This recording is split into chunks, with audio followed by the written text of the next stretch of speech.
गरियाबंद में राज्य मेले की हुई शुरुआत। 130 सीसीटीवी कैमरे से पुलिस रखेगी पैनी नजर। पूर्णिमा से महाशिवरात्रि तक लगाया जाता है मेला।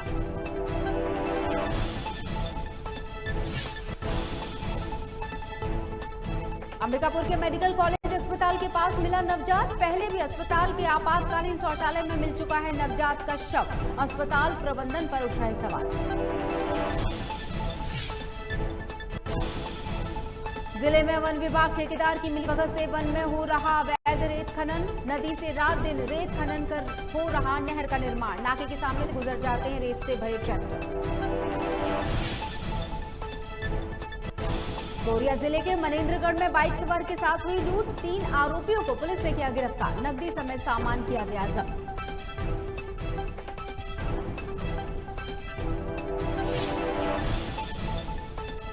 और नैनपुर में ब्रॉडगेज बना लोगों की परेशानी। सिवनी मेन रोड पर रेलवे गेट पर घंटों लगा रहता है जाम। ओवरब्रिज बनवाने की लोगों ने उठाई मांग।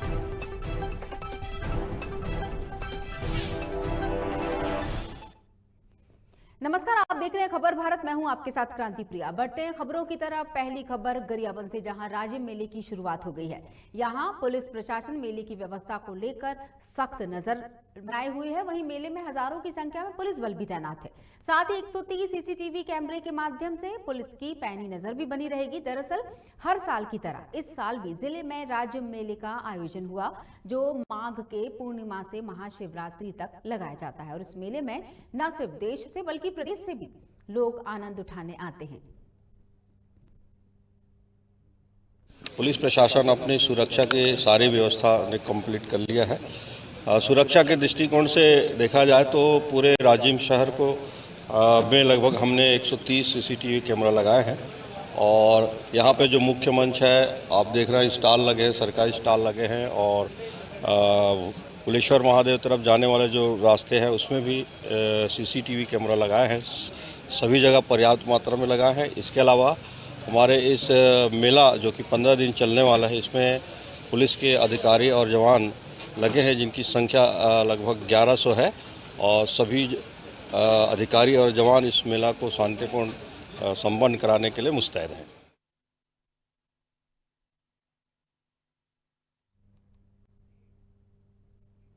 छत्तीसगढ़ में भूपेश सरकार ने रेत खदानों का आवंटन किया है और कई रेत खदानों की नीलामी कर स्वीकृति प्रदान की है। जहां सरकार राजस्व जुटाने में लगी हुई है, तो वहीं दूसरी तरफ वन विभाग और ठेकेदार की मिलीभगत से वन में अवैध रेत खनन किया जा रहा है। बता दें कि मामला ग्राम पंचायत पहाड़ सवाही के ग्राम सेमर मथानी का है, जहां शासन के जल संसाधन संभाग बड़काघागी व्यावर्तन योजना के तहत नहर निर्माण कार्य कराया जा रहा है। इसमें अवैध रूप से वन खनिज संसाधनों का इस्तेमाल किया जा रहा है। वहीं ग्रामीणों का कहना है कि नदी से रात दिन रेत खनन कर नहर निर्माण कार्य में इस्तेमाल किया जा रहा है। खबर की पड़ताल करते हुए हमारे संवाददाता ने नहर का काम कर रहे मुंशी से खुफिया कैमरे में बात की, तो उन्होंने बताया कि हमारी डिप्टी रेंजर से बात हो चुकी है। हैरानी की बात यह है कि जहां से अवैध रेत खनन किया जा रहा है, वहीं वन विभाग के नाके की 200 मीटर उतनी दूरी है और नाके के सामने से रेत भरकर ट्रैक्टर गुजर जाते हैं, लेकिन उन्हें रोका नहीं जाता। वहीं इस मामले पर क्षेत्र के डिप्टी रेंजर जवाब देने से बचते नजर आए।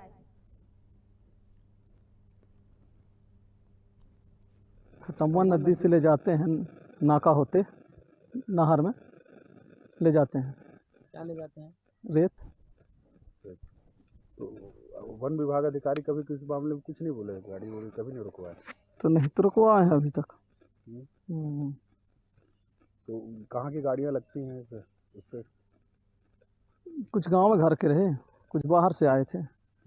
नहर के लिए निकालते होंगे। अब नहर का तो चल रहा है, वहाँ काम नहर का तो चल रहा है। दिन में भी निकालते हैं कि रात में? दिन में भी निकालते हैं, दिन में भी निकाल लेते हैं। दिन दहाड़े 3 से ट्रैक्टर चलता है। ठीक। और रात में भी? तो आज तो रात में 3 बजे रात से चालू था, तो वो तो चोरी करते थे। रात को निकाल रहे हैं तो उसको तो हम चोरी समझते हैं गांव वाले।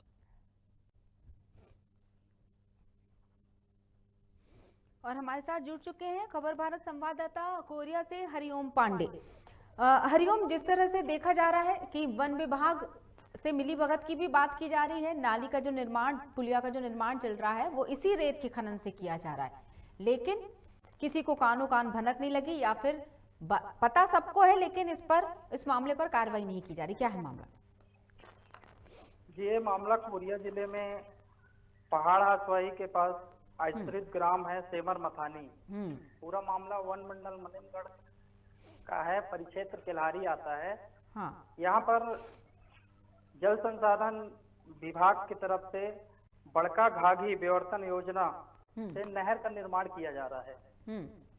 लगभग 4.5 करोड़ की नहर बन रही है और इस पर रेत का अवैध खनन वन विभाग के अधिकारियों की मिली भगत से हो रहा है, जैसा कि ग्रामीणों ने बताया वहां पर। और हमने स्टिंग जब किया, ठेकेदार के मुंशी ने भी यही बात बताई कि हमारी डिप्टी रेंजर से बात हो गई है और डिप्टी रेंजर की सतह पर ये ठेकेदार। डिप्टी रेंजर का नाम क्या है? डिप्टी रेंजर ये शिवपुर बीट के नीरज कुमार तिवारी जी नाम है उनका। ठीक है, क्या कहना है नीरज जी का? जब हमने नीरज जी से बात करनी चाहिए तो वो अपना पक्ष बचाते हुए बोले कि नहीं मुझे मालूम नहीं है। फिर हम लोगों ने उनको बताया कि ऐसा ऐसा चल रहा है, आप देखिए। बोले ठीक है मैं देखता हूँ। बाकी जब हम लोगों ने किया तो उसमें साफ साफ पता चल रहा है कि उनको सब पता है। ठेकेदार का मुंशी भी बता रहा कि हमारी बात हो चुकी है, हमारे ठेकेदार डायरेक्ट बात किए हैं। हाँ। तो डिप्टी रेंजर का यहाँ पर तो संलिप्तता दिख रहा है।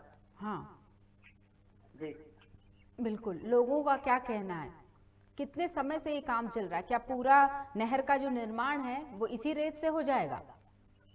जी ये अवैध रेत से ही पूरा निर्माण होना है। लगभग 2 महीने से ये काम चल रहा है और अब काम समाप्ति की ओर है। लगभग 1 हफ्ते में काम कंप्लीट भी हो जाएगा और इसी अवैध रेत से ही पूरा कार्य हुआ है। 4.5 करोड़ का लगभग ये नहर बन रहा है लागत से और पूरा अवैध रेत से ही बन रहा है। और काले वन है, काले वन में कोई जेसीबी भी नहीं चल सकती, ना रेत अवैध खनन हो सकता है, पूरा प्रतिबंधित रहता है। उसके बावजूद काले वन से डिप्टी रेंजर की सतह पर ये ठेकेदार से मिली भगत कर ये हो रहा है।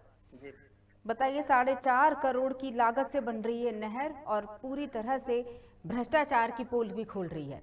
जिस तरह से इस नहर का निर्माण लगभग खत्म हो चुका है और ये भी देखा जाए तो स्वीकृति है ही डिप्टी रेंजर की। आपने जब गुप्त रूप से बात करने की कोशिश की तो वो भी कहते नजर आए कि डिप्टी रेंजर की सहमति है। कैसे रुकेगा ये काम? इसका जवाब किसी के पास हो सकता है क्या? हरिओम, ये कुछ ग्रामीणों से बात की गई, स्थानीय ग्रामीणों से, तो उनका कहना था कि अधिकारी आते हैं, ट्रैक्टर चलते रहती हैं और हमारे बताने के बावजूद ये अधिकारी कोई कार्रवाई नहीं कर रहे हैं। वहीं पे जहाँ पर से लोग अवैध रेत उठाते हैं, महिलाएं स्नान करती हैं और गांव वाले स्नान करते हैं उसी नदी में, तो वहाँ पे परेशानी भी हो रही है। जल स्तर भी घट सकता है, पर्यावरण को खतरा है, लेकिन अधिकारियों की मिली भगत होने के कारण कोई कार्रवाई नहीं हो पा रही है। जी चलिए, तमाम जानकारी के लिए बहुत बहुत शुक्रिया।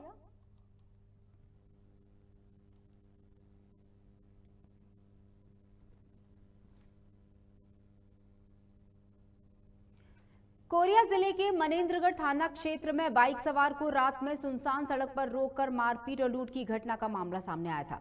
वहीं पुलिस ने लूट की घटना को अंजाम देने वाले तीनों आरोपियों को गिरफ्तार कर लूटे गए नकदी समेत सामान को जब्त कर लिया है। पुलिस ने मामले में 3 आरोपियों को गिरफ्तार कर पूछताछ की, जिसमें आरोपियों ने लूट की वारदात को स्वीकार भी किया और फिलहाल पुलिस ने तीनों आरोपियों के विरुद्ध धारा 394 के तहत गिरफ्तार कर न्यायिक रिमांड पर भेज दिया है।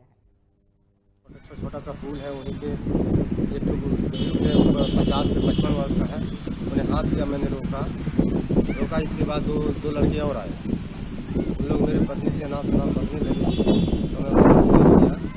फिर उन्होंने टांगी से मुझे वार किया। फिर बायां हाथ का अंगूठा में लगा है और सिर में लगा है। फिर क्या हुआ आप लोगों के साथ? फिर उधर से एम्बुलेंस 102 आया, फिर उसको देख के इन लोग भागे। इसके बाद हम भी तुरंत भागे। नहीं, आपके पास से इन लोग कुछ लूटपाट भी किए थे? लूटपाट किए हैं। क्या किए थे? मोबाइल एक लिए हैं, कीपैड वाला जियो का, मेरा पत्नी का था, और मेरा मोबाइल को तोड़ के और सिम ले लिया। और पैसे वगैरह? पैसे 540 रुपये लिए। अभी आरोपी कहाँ है? अभी आरोपी तो कल पकड़ा गया सर। तो बुजुर्ग देख के वो गाड़ी रोक दिया। उसी समय दो लड़के टांगी लेकर आए और पति पत्नी दोनों को मार पीट कर जंगल ले गए और उनसे मोबाइल, नकदी 540 रुपये लूट लिए और महिला 100 रुपये रखी थी उसको भी लूट लिए और उनका सिम, दो से उनके पास मोबाइल था, एक मोबाइल लूट के ले गए और एक मोबाइल का सिम लूट कर ले गए, जिसकी रिपोर्ट पर थाना मनेंद्रगढ़ में अपराध कायम कर पंजीबद्ध किया गया।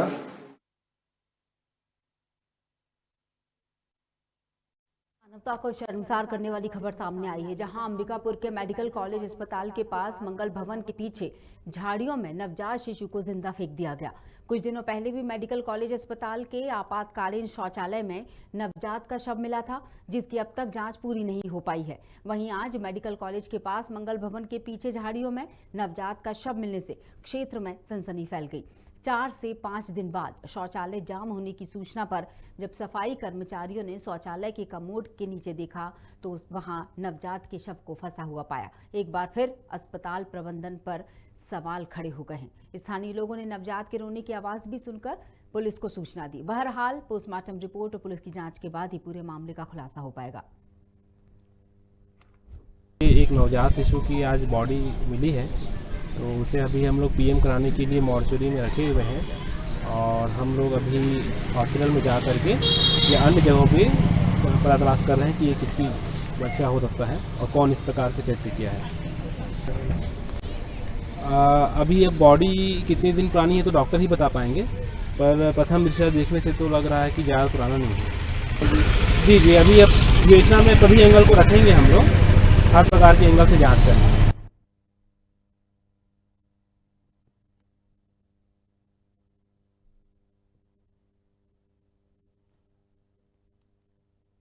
और हम इस खबर पर जानकारी लेंगे। हमारे साथ जुड़ चुके हैं खबर भारत के संवाददाता श्रवण महंत, जहां हम जानेंगे कि आखिर प्रबंधन पर लापरवाही के आरोप लग रहे हैं, बावजूद इसके घटनाएं बढ़ती चली जा रही है, लेकिन कोई कार्रवाई उस प्रबंधन पर नहीं हो पा रही है।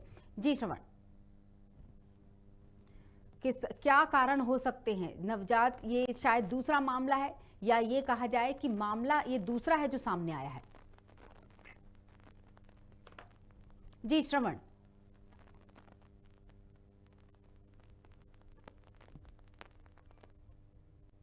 हमारे साथ श्रवण महंत फोन लाइन पर हैं, जिनसे हम चर्चा करेंगे इस मामले पर कि किस तरह से सीधी सीधी प्रबंधन की लापरवाही, एक उनकी नजरअंदाजी कहा जाए कि लोगों को बताना पड़ रहा है, पुलिस को सूचना देनी पड़ रही है, जबकि ये पूरा क्राइटेरिया अस्पताल प्रबंधन का है।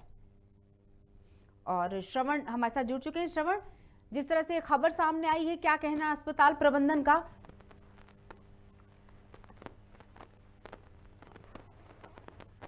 श्रवण, आप तक मेरी आवाज पहुंच रही है? जी जी बिल्कुल बिल्कुल। मैं आपको बता दूं कि एक बहुत ही गंभीर मामला आया है मेडिकल कॉलेज अस्पताल के। एक मंगल भवन है, हालांकि वो मंगल भवन ये मारवाड़ियों का है, लेकिन कोविड के समय में जब अस्पताल की जो बेड की संख्या कम हो गई थी तो उसको भी अधिग्रहण कर लिया गया था मेडिकल कॉलेज के द्वारा। और उसके जस्ट पीछे एक आज नवजात शिशु का शव मिला है और जो वहाँ के जो लोग हैं ये बता रहे हैं कि दोपहर में बच्चे की रोने की आवाज तक आई थी। मतलब वो बच्चा जो शिशु था वो जिंदा था और उसके जो परिजन हैं वो उसको वहां से फेंक के चले जाते हैं और उसकी मृत्यु हो जाती है। तो ये कहीं ना कहीं ये गंभीर मसला है उस मेडिकल कॉलेज अस्पताल की सुरक्षा व्यवस्था की। कोई भी आता है नवजात शिशु का छोड़कर चले जाता है, फेंक के चले जाता है। और कोई ये पहला मामला नहीं है, इससे पहले भी एक इसी तरह से जो था वो टॉयलेट के कम्बोर्ड सीट पे डाल दिया गया था और 6 दिन बाद जब उसको साफ करने वहां पे लोग पहुंचे थे तब उनको ये नजर आया था ये नवजात शिशु। तो ये दूसरा मामला मेडिकल कॉलेज अस्पताल में ये देखा गया है और कहीं ना कहीं ये अस्पताल प्रबंधक की लापरवाही है कि कोई भी इस तरह से शिशु को छोड़ के चले जा रहा है। और पिछली बार भी जो इस तरह से केस आया था उसमें ये कहा गया था कि इसको जांच किया जाएगा, लेकिन अभी भी इसका पूरी तरह से जांच नहीं हो पाया है कि आखिर में वो शिशु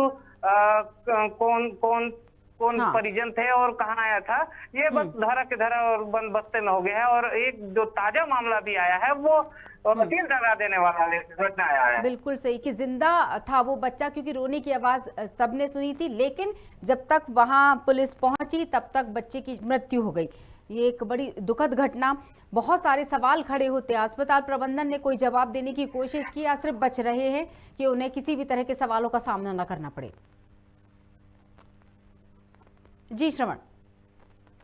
जी बिल्कुल। अभी फिलहाल तो मैं आपको बता दूं कि उस नवजात शिशु के शव को मरचुरी में रखवा दिया गया है और उसके पोस्टमार्टम करने के बाद ये जांच किया जा रहा है कि आखिर में उस शिशु की मौत कितने घंटे पहले हुई, कितने दिन बाद का है। लेकिन जो वहाँ के जो लोकल रहवासी हैं उनका कहना था कि दोपहर में यहाँ बच्चे की आवाज, रोने की आवाज आ रही थी और क्योंकि अस्पताल के जस्ट पीछे है तो लोगों को ये लगने लगा था कि कहीं किसी परिजन जो भर्ती हैं उसका ये शिशु है। लेकिन जब जो वहाँ के लोग हैं वो जब पीछे गए इस चीज के देखने के लिए कि वाकई में बच्चे की आवाज कहाँ से आ रही है, तो वहाँ पे एक शिशु देखा गया जिसकी मौत हो गई थी। इसके बाद जो है पुलिस प्रशासन और अस्पताल प्रबंधक को इसकी सूचना दी गई और जिसके बाद वहाँ जो है पुलिस के तमाम अधिकारी के साथ अस्पताल के अधिकारी भी वहाँ पहुंचे थे और पहुंचने के बाद उसको शव को मरचुरी में रखवा दिया गया है। बिल्कुल। लेकिन ये दूसरी बार इस अस्पताल में ये मामला विगत 2 महीने के जो दरमियान यहाँ पे देखने को मिला है, तो कहीं ना कहीं ये अस्पताल प्रबंधक की लापरवाही है। बिल्कुल। चलिए, तमाम जानकारी के लिए बहुत बहुत शुक्रिया श्रवण।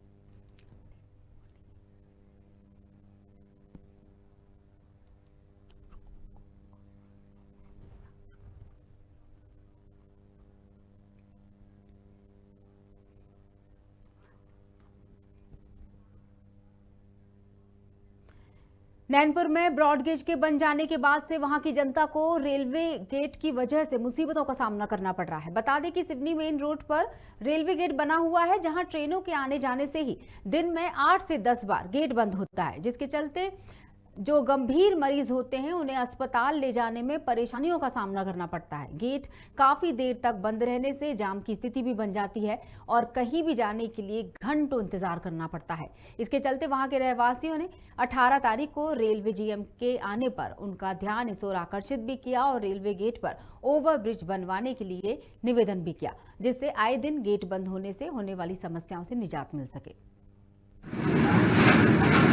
ये रेलवे गेट से बहुत परेशानी है पब्लिक को। 2-2 मिनट 5-5 मिनट में ये गेट लगते रहते हैं और ट्रैफिक बहुत दूर दूर तक चला जाता है। बहुत परेशानी है यहाँ पे। ओवरब्रिज बनने को बहुत ज़रूरी था। ओवरब्रिज बन जाता तो कोई दिक्कत नहीं थी। यहाँ पे 5-5 मिनट में फाटक बंद होता है और बहुत परेशानी है यहाँ पे। मैं हरबंश नारायण, नैनपुर। बैरसिया में संत शिरोमणि रविदास जयंती का भव्य आयोजन हुआ, जहां सभी समाज के लोगों ने मिलकर शोभा यात्रा निकाली, तो वहीं जगह जगह पर संगठनों ने पुष्प वर्षा कर माल्यार्पण अर्पित किया। इस दौरान लोगों ने रविदास के गानों पर नृत्य कर यात्रा का आनंद उठाया। आपको बता दें कि शोभा यात्रा मुख्य मार्गों से होते हुए भीमराव अंबेडकर पार्क पहुंची, जहां सभी लोग एकत्रित होकर सामाजिक और राजनीतिक कार्यकर्ताओं का संबोधन भी सुनने पहुंचे थे। यात्रा में कई धार्मिक सामाजिक संगठनों समेत राजनीतिक पार्टी के लोग भी शामिल हुए। संत शिरोमणि गुरु रविदास जयंती की 645 जयंती के उपलक्ष्य में इस बैरसिया के नगर में भव्य शोभा यात्रा एवं चल समारोह निकाला गया एवं तत्पश्चात जनसभा का आयोजन किया गया। इसके पश्चात प्रसाद वितरण किया जाएगा। इस जनसभा में और शोभा यात्रा में सभी साथियों का, नगरवासियों का हम हार्दिक स्वागत, वंदन, अभिनंदन करते हैं, जिन्होंने हमारे लिए इतना मान सम्मान दिया, जो दूर दराज से चलकर इस नगर में पधारे और जनसभा में पधारे। हम सबका हार्दिक स्वागत, वंदन, अभिनंदन करते हैं। नरसिंहपुर जिले के गाड़ावारा तहसील के अंतर्गत साईखेड़ा विकासखंड और चीचली विकासखंड की ग्राम पंचायतों में संत रविदास जयंती धूमधाम से मनाई गई। प्रदेश शासन के दिशा निर्देश में जनपद कार्यालय और ग्राम पंचायतों में रविदास जयंती मनाई गई। नगर के शासकीय उत्कृष्ट विद्यालय में संत रविदास जयंती के मौके पर पूर्व विधायक गोविंद सिंह, पूर्व विधायक साधना स्थापक, मुख्य कार्यपालन अधिकारी आयुष अग्रवाल, नगर परिषद सीएमओ जेपी रजक और बीजेपी के वरिष्ठ नेता पदाधिकारी मौजूद रहे। सूचना हम लोगों को ली थी प्रशासनिक अमले ने अपनी तरफ से भरसक प्रयास किया है और काफ़ी भाई हमारे आए भी हैं और कम समय मिलने के कारण हमारी हृदय की जो संवेदना है, जो सरकार की इच्छा है, वो उन तक पहुंचाने का प्रयास किया है और आगे भी हमारी सरकार उसके लिए मुख्यमंत्री जी मुख्यमंत्री को धन्यवाद देना चाहते हैं जी का उनने एक पंचायत स्तर पे भी ब्लॉक स्तर जिला स्तर पे एक संत श्री रविदास जयंती मनाने का जो उन्होंने किया है, उनकी मंशा है जो हर वर्ग के लिए, वंचित वर्ग के लिए, शोषित वर्ग के लिए उनकी योजना है। तो उनने एक संदेश दिया है हम जनप्रतिनिधियों की भी और अधिकारियों कर्मचारियों को। मुख्यमंत्री की मंशा है कि जो सरकार की योजना हर ज़्यादा करके वंचित वर्ग, दलित वर्ग, पिछड़े वर्ग के लिए चल रही है, तो योजनाओं का लाभ उन तक पहुँचे। मूल रूप से मुख्यमंत्री ने उनको सम्मान तो दिया ही रविदास जी, लेकिन योजनाओं को नीचे हमारे वर्गों तक पहुँचे, इन वर्गों तक पहुँचे, यह मुख्यमंत्री। बैरसिया में भाजपा अनुसूचित जाति मोर्चा ने रविदास जयंती मनाई, जहां लोगों ने संत रविदास के चित्र पर माल्यार्पण किया और उनके जीवन पर बखान करते हुए बताया कि रविदास जी का कहना था कि सच्चे मन में ही प्रभु का वास होता है। जिनके मन में छल कपट होता है उनके अंदर प्रभु का वास नहीं होता। कार्यक्रम के बाद मां वैष्णो देवी की पदयात्रा करने वाले भक्त हिम्मत सिंह को माला पहनाकर सम्मान किया गया।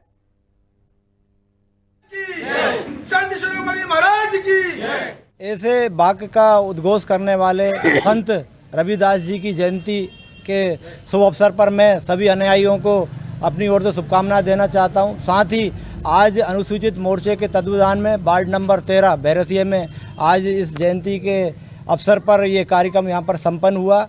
मैं इस मौके पर यही अनुयायियों से प्रार्थना करना चाहता हूं, जो संत रविदास जी का बताया हुआ मार्ग है उस मार्ग पर चलकर हम उनके विचारों को आगे पहुंचाएं। और फिलहाल के लिए इस बुलेटिन में इतना ही। बने रहिएगा खबर भारत के साथ। नमस्कार।